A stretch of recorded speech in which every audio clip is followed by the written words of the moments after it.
الحمد للہ رب العالمین والصلاة والسلام علی نبینا محمد وعلی آلہ وصحبہ اجمعین۔ سامعین کرام، ہدایت دینا، ہدایت سے نوازنا اور ہدایت کے راستے پر چلا دینا یہ صرف اللہ تعالیٰ کے اختیار میں ہے۔ ہدایت کی دو قسمیں ہیں۔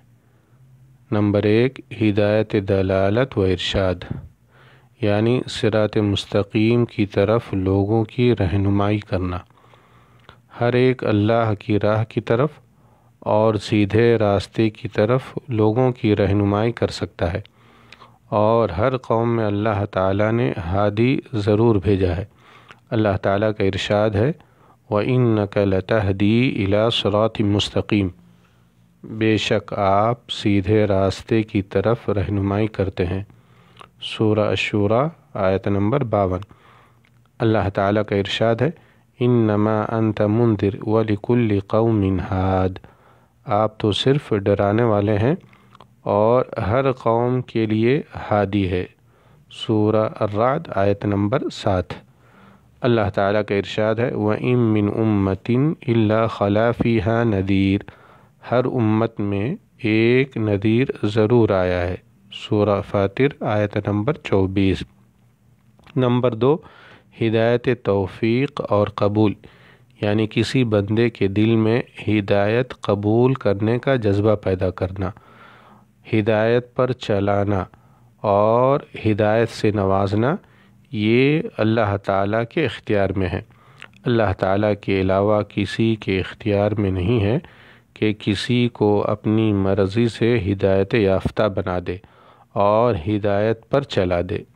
نبی صلی اللہ علیہ وسلم کے رشتہ داروں میں سب سے زیادہ آپ کا ساتھ دینے والے چچا ابو طالب تھے، لیکن اس کے باوجود آپ صلی اللہ علیہ وسلم انہیں ہدایت کی توفیق نہ دے سکے، لہذا ہدایت، مغفرت، رضا، برائیوں سے دوری اور بھلائیوں کے حصول کے لیے اللہ عز و جل کے علاوہ کسی دوسرے کے ساتھ دلی تعلق نہ رکھا جائے، اور ہدایت توفیق اللہ تعالیٰ سے طلب کیا جائے۔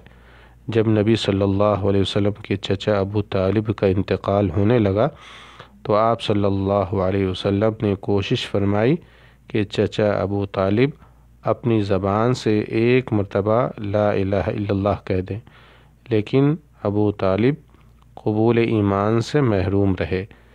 اس موقع پر اللہ تعالیٰ نے یہ آیت نازل فرمائی اِنَّكَ لَا تَهْدِي مَنْ أَحْبَبْتَ وَلَكِنَّ اللَّهَ يَهْدِي مَنْ يَشَاءُ، اے نبی صلی اللہ علیہ وسلم، آپ جسے چاہیں ہدایت نہیں دے سکتے، بلکہ اللہ تعالیٰ جسے چاہے ہدایت دیتا ہے۔